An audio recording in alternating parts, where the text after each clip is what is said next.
Hello दोस्तों, स्वागत है मेरे चैनल पर कॉस्मिक फैक्ट्स हब। आज मैं आपको बताने वाला हूँ एरिया 51 के बारे में। तो दोस्तों 1940 के वेस्टर्न यूनाइटेड स्टेट्स में यूएफओएस को लेकर बहुत ज्यादा क्रेज चल रहा था।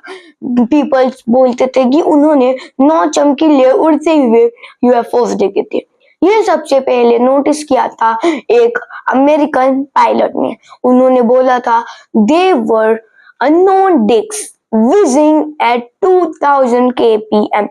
मतलब वो बहुत ज्यादा स्पीड में उड़ रहे थे। एक डिस्क थे वो, जो कि 2000 किलोमीटर प्रति घंटे से उड़ रहे थे।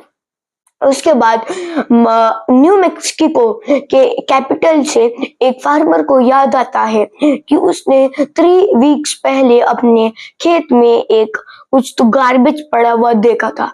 ऐसा लग रहा था, उसको लगा कि इसका कोई यूएफओ वाला क्रेज से कोई लेना देना तो नहीं है। तो ये उस गार्बेज को लेकर गया रोजवेल के पास। रोजवेल एक महान आर्मी थे, तो उनका उस एक डिस्क का, एक गार्बेज का अटेंशन पड़ा एक और आर्मी ऑफिसर पे, जिनका नाम था RIAF। तो उन्होंने बोला कि ये मुझे दिखाओ। उसके बाद अगले दिन न्यूज़पेपर में ये स्टेटमेंट आया कि जो गार्बेज उन्होंने देखा था वो ऐसा कुछ नहीं था जो अर्थ पर बना हो, शायद वह यूएफओ का एक टुकड़ा हो। तो उन्होंने इस अगले ही दिन स्टेटमेंट वापस चेंज हो गई। अगले ही दिन बताया गया कि वह एक फेदर बलून था। ये सुन के सब अभी रिलैक्स हो गए थे। उनको लगा था ये यूएफओ कुछ नहीं है, शायद ये कोई मिलिट्री ड्रोन्स होंगे जो कि चल रहे हो और हमको वो यूएफओ लग रहे होंगे। फिर 1970s में ये यूएफओ वापस उठाया। लोग कहते हैं कि न्यू मैक्सिको डेजर्ट में उन्होंने एक यूएफओ को देखा, जहां पर तेज बिजली कड़कने की वजह से वो यूएफओ क्रैश हो गया और अंदर बैठे सारे एलियंस मारे गए।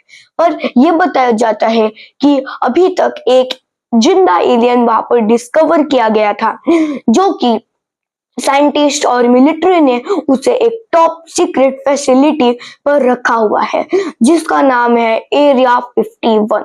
तो चलिए वीडियो को स्टार्ट करते हैं। एरिया 51 रेगिस्तान के बीचों बीच नेवाडा सिटी में मौजूद है। यह एक टॉप मिलिट्री बेस है, जहां पर लोग मानते हैं यहाँ पर वो होंगे, क्या बोलते हैं, यूएफओस और एलियंस हो सकते हैं। और इसको बढ़ावा देने के लिए बॉब लेजार एक कट फिगर टाइप के आदमी है, जो यूएफओस और एलियंस जैसे चीजों में बहुत विश्वास रखते हैं। उन्होंने ये बोला है कि उन्होंने एलियंस और एरिया 51 के बारे में बहुत ज्यादा रिसर्च की है, क्योंकि वो बोलते हैं वो एरिया 51 में काम करने वाले S4 सेंटर बेस में एक रिसर्चर थे। उनका काम बेसिकली था एलियन टेक्नोलॉजी को रिवर्स करके इंजीनियर टेक्नोलॉजी में मॉडर्न इंजीनियर को बढ़ाना उनका काम था।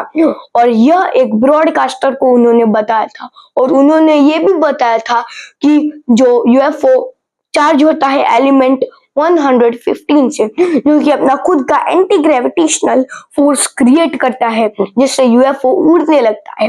पर 2003 में एक रशियन केमिस्ट ने ये एरिया एलिमेंट 115 को बनाया, खोजा, और उन्होंने उसका नाम रखा मोकेवियंस। और इसका कोई भी नहीं मिला कि वो खुद का एंटी ग्रेविटेशनल फोर्स क्रिएट करता हो।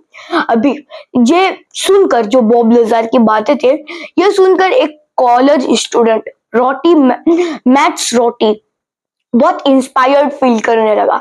उसने एक फेसबुक प्रैंक भेजा।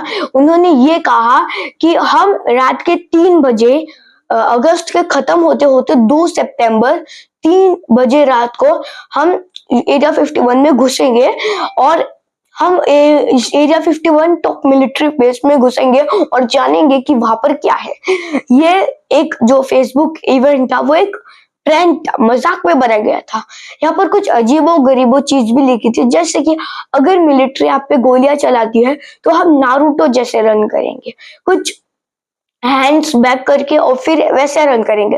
नारुतो को अगर आप नहीं जानते तो वो एक जापानीज मांगा सीरीज का मेन कैरेक्टर है जो कि कुछ वैसा ही भागता है जैसा मैटी रॉबर्ट्स बोल रहे थे। चलिए अभी अपने रोजवेल इंसिडेंट पर जाते हैं और जो यूएफओ क्रैश हुआ उसका क्या। तो मैं आपको बता दूं, जब अमेरिका और यूनाइटेड सोवियत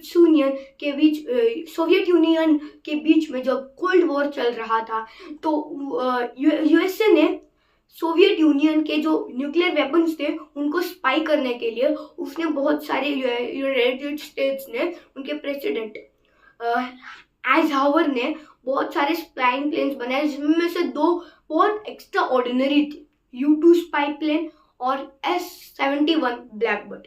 S-71 ब्लैकबर्ड दोस्तों मैं आपको बता दूं वह अभी तक दुनिया में सबसे तेज उड़ने वाला एयरक्राफ्ट है जिसकी स्पीड 27,000 से भी ज्यादा है और वह मैक्सिमम 26,000 मतलब अर्थ के मेटोस्फेयर तक पहुंचता है। और यह ज्यादातर टेस्ट किए जाते थे ये दो एयरप्लेन्स सनसेट के पहले। तो आप ही सोचिए, एक तो इतना अजीब दिखने वाला एयरप्लेन अगर सनसेट के पहले मेटोस्फेयर में जाएगा और एक तो वो इतना स्पीड से चल रहा है तो सन की रिफ्लेक्ट डायरेक्ट होगी और वो लगेगा चमक रहा है, और एक तो इतना अनस्ट्रक्चर्ड है वो, ऐसा लग रहा है तो वो डिस्क जैसा ही लगेगा जैसे कि लग रहा है वो यूएफओ ही है।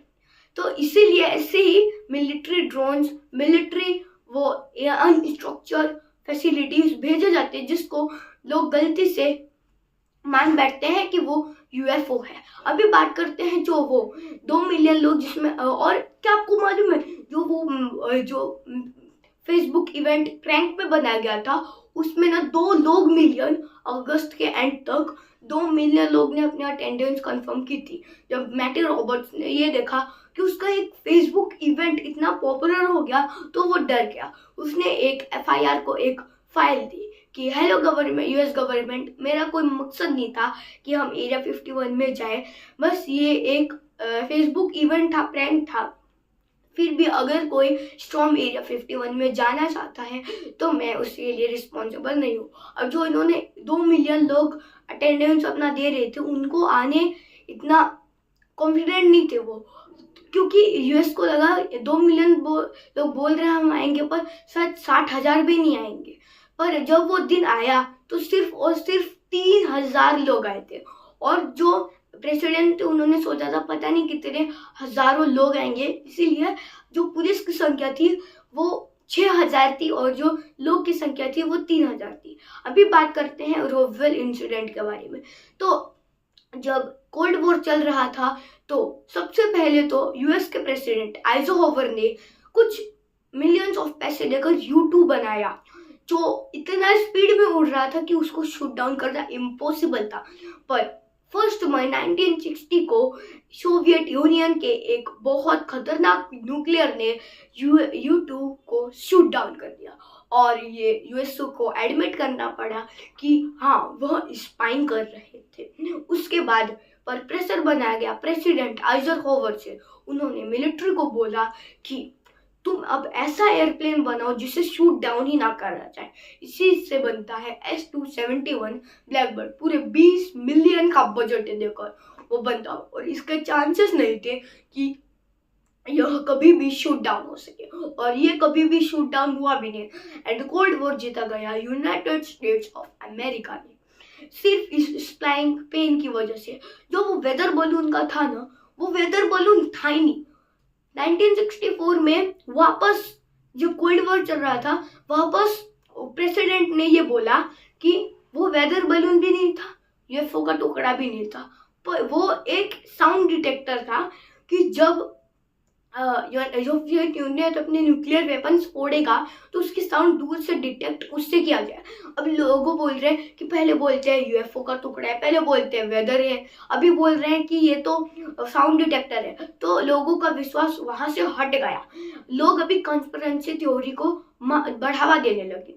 फिर उसके बाद प्रेसिडेंट ने ये बोल भी दिया, वो वेदर बलून इसलिए कहा गया था क्योंकि मिलिट्री वालों ने पहले तो झूठ बोला था वो यूएफओ का टुकड़ा है, क्योंकि यूएफओ को लगा, वो आर्मीज को लगा कि अगर गवर्नमेंट को ये जान लेगा कि वो एक यूएफओ का टुकड़ा है, तो वो एलियंस पे रिसर्च करने लगेगा। जैसे यूएसए में एलियंस शायद देखे जा सकते हैं, पता नहीं लोगों में कितना डर हो जाएगा। इसीलिए अगले दिन ही एक स्टेटमेंट कहा जाती है कि वो वेदर बलून है। उसके बाद 1964 में स्टेटमेंट कहा जाता है कि वह एक साउंड डिटेक्टर था।